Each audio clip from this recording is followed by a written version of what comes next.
త్వరలోనే రంగస్థలం సీక్వెల్ రాబోతుందని Tollywood film circles నుంచి అందుతున్న సమాచారం. అంతకంటే ముందుగా రంగస్థలం సినిమా గురించి ఒకసారి పూర్తి వివరాల్లోకి వెళ్లాల్సిందే. ఇప్పటివరకు రామ్ చరణ్ ఓ స్టార్ హీరోగానే కనిపిస్తారు. రంగస్థలం సినిమా చూసిన తర్వాత ఓ గొప్ప పర్ఫార్మర్, మంచి నటుడని ఒప్పుకోక తప్పదు. సుకుమార్ మలిచిన చెవిటి చిట్టిబాబు పాత్రకు రామ్ చరణ్ జీవం పోశారు. 100% ఆ పాత్రలో పరకాయ ప్రవేశం చేశారు. చెవిటివాడిగా రామ్ చరణ్ మెప్పించకపోతే ఈ సినిమా పెద్ద డిజాస్టర్గానే మిగిలేది. కానీ చిట్టిబాబుగా రామ్ చరణ్ తన పాత్రతో సినిమాను మరో మెట్టు ఎక్కించాడు. జీవితంలో అరుదుగా నటుడికి చిట్టిబాబు లాంటి పాత్రలు ఎదురుపడుతుంటాయి. వాటిని గ్రహించి మెప్పించడంలో నటుడిగా స్థాయి పెరుగుతుంది. చిట్టిబాబు రూపంలో వచ్చిన అవకాశాన్ని రామ్ చరణ్ చక్కగా ఒడిసిపట్టుకున్నారు. బాహుబలి తర్వాత తెలుగు చిత్రసీమలో విభిన్నమైన చిత్రాల నిర్మాణం ఊపందుకుంది. ఆ క్రమంలోనే రంగస్థలం విలక్షణమైన చిత్రంగా ప్రేక్షకుల ముందుకు వచ్చింది. ధృవ చిత్రం తర్వాత రామ్ చరణ్, నాన్నకు ప్రేమతో తర్వాత సుకుమార్ కాంబినేషన్లో వచ్చిన ఈ చిత్రం విడుదలకు ముందే ఎన్నో విశేషాలను సొంతం చేసుకుంది. 80 దశకం నాటి పరిస్థితులు, కథా నేపథ్యం రూపుదిద్దుకుంటున్న ఈ చిత్రంలో సమంత అక్కినేని, అనసూయ, ఆది మినిశెట్టి, ప్రకాష్ రాజ్, జగపతి బాబు, నరేష్ లాంటి నటులు పాత్రలు ప్రత్యేకంగా సంతరించుకున్నాయి. రంగస్థలం కోసం వేసిన గ్రామం సెట్ ఈ చిత్రానికి ప్రత్యేక ఆకర్షణగా మారింది. గ్రామ రాజకీయాలకు అద్దం పట్టే విధంగా రూపొందిన స్క్రిప్ట్ రంగస్థలం. ఈ కథలో కుటుంబంలో ఉండే విభేదాలు, భావోద్వేగాలు సజీవంగా నిలపడంలో దర్శకుడు సుకుమార్ సఫలమయ్యాడు. 1980 నాటి బ్యాక్డ్రాప్తో ప్రారంభమయ్యే రంగస్థలం సినిమాలో కథలో భాగంగా క్యారెక్టర్ల ఎస్టాబ్లిష్మెంట్ వేరే లెవెల్స్లో ఉంటుంది. బలమైన పాత్రలు ఈ సినిమాకు కథకు ప్రాణంగా నిలిచాయి. ఈ సినిమా ఇంటర్వెల్ తర్వాత వచ్చే సన్నివేశాలు ఒకదానికి ఒకటి పోటీ పడుతూ సినిమాను మరో మెట్టెక్కించాయి. సినిమా చివరి గంటలో ఆదిపై దాడి ఘటనతో సినిమా ఎమోషనల్ స్థాయి పెరుగుతుంది. రెండో భాగంలో రామ్ చరణ్ నటన ఆయన కెరీర్లో అద్భుతం అనిపిస్తుంది. రంగస్థలం సినిమాకు క్లైమాక్స్, ఆయువు పట్టు. కథపై పట్టు సడలకుండా దర్శకుడు కథను నడిపించిన తీరు అమోఘమని చెప్పవచ్చు. రంగస్థలం కోసం సుకుమార్ రాసుకున్న కథను మనకు తెలియకుండానే ఎక్కడి నుంచో తీసుకొచ్చింది కాదు. గ్రామాల్లో మన కళ్ళ ముందు కనిపించే సజీవ దృశ్యాలకు తెరరూపం కల్పించడంలో సుకుమార్ పరిణితికి హ్యాట్సాప్ చెప్పాల్సిందే.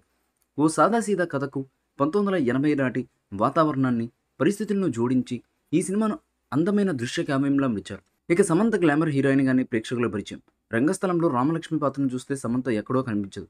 అచ్చ తెలుగు పల్లెటూరి అమ్మాయిలా మాత్రమే కనిపిస్తుంది. రామలక్ష్మి పాత్రలో సమంత జీవించేసింది. కట్టు, బొట్టు, హావభావాలతో సమంత మరొకసారి ప్రేక్షకుడిని గుండెల్లో చెరుగరి స్థానాన్ని సొంతం చేసుకుంది. కీలక సన్నివేశాల్లో సమంత కళల్లో పలికించిన హావభావాలు ప్రేక్షకుడిని మైమరిపిస్తాయి. రంగస్థలం సినిమాకు ముందు అనసూయ ఇమేజ్ వేరు. కానీ రంగస్థలం చిత్రం చూసిన తర్వాత అనసూయ అంటే రంగమ్మత్తనే గుర్తుకొస్తుంది. పల్లెటూరులో ఉండే మధ్య వయసు గృహిణి, ప్రతి విషయాన్ని సరిగా క్షుణ్ణంగా అర్థం చేసుకునే అత్త, వదిన, పెద్దమ్మ అన్ని షేడ్స్ ఉన్న అనసూయ క్యారెక్టర్లో కనిపిస్తాయి. అనసూయ డిక్షన్, బాడీ లాంగ్వేజ్లో ఉండే కొంత అర్బన్ లుక్ అక్కడక్కడా కనిపించింది. మరింత కొత్త దృష్టి పెట్టి ఉంటే అనసూయ పాత్ర తెర మీద నిలిచిపోయే అద్భుతమైన పాత్రలో ఒకటిగా మారేది. అనసూయ నటన రంగస్థలం సినిమాకు అదనపు ఆకర్షణ. రంగస్థలం సినిమాలో ఏ ఒక్క పాత్ర కూడా మనసు నుంచి దూరం చేసుకోలేదు. ప్రతి చిన్న పాత్ర కూడా ప్రేక్షకుడిని వెంటాడుతుంది.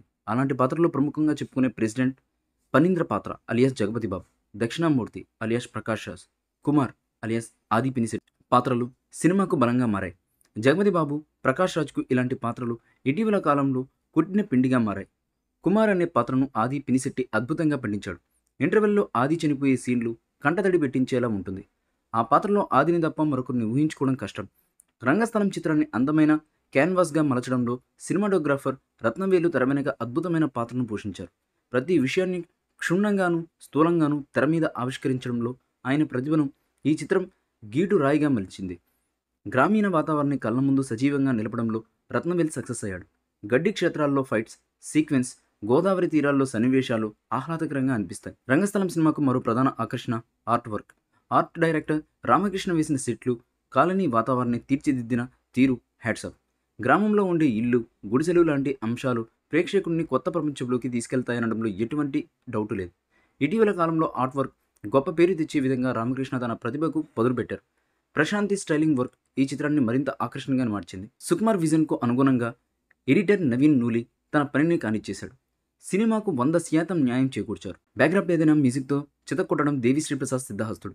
కొత్త బ్యాక్గ్రాప్, పుష్కలంగా లవ్ ఎమోషన్ సీన్లకు బ్యాక్గ్రౌండ్ స్కోర్తో దడదడలాడించారు. సెకండ్ హాఫ్లో దేవిశ్రీ ప్రసాద్ రీ రికార్డింగ్ ప్రాణంగా నిలిచింది. అయితే ఇలాంటి ఒక వైవిధ్యభరితమైన సినిమాకి ఇప్పుడు సీక్వెల్ రాబోతుందని, ఈ సీక్వెల్ పాన్ ఇండియా తరహాలో ఉంటుందని తెలుస్తున్న సమాచారం. రంగస్థలం పార్ట్ 1కి మించి రంగస్థలం సీక్వెల్ ఉండబోతుందని, ఈ సినిమా దాదాపు 150 కోట్లకు పైగా బడ్జెట్తో తెరకెక్కనుందని ఫిల్మ్ సర్కిల్స్ నుంచి ఓ న్యూస్ జోరుగా వినిపిస్తుంది. అయితే రంగస్థలం సీక్వెల్ రావడానికి మరో 2 నుంచి 3 ఏళ్లు పట్టే అవకాశం ఉన్నట్లు టాక్ నడుస్తుంది. చూశారు కదా! ఈ వీడియో గనుక మీకు నచ్చినట్లయితే లైక్ చేయండి, షేర్ చేయండి, కామెంట్ చేయండి. మరిన్ని అప్డేట్స్ కోసం మన ఛానల్‌ని సబ్స్క్రైబ్ చేసుకోండబ్బా! అలాగే పక్కనే ఉన్న గంట సింబల్ కూడా గట్టిగా కొట్టండి. మీరు మర్చిపోయినా మేము మర్చిపోం.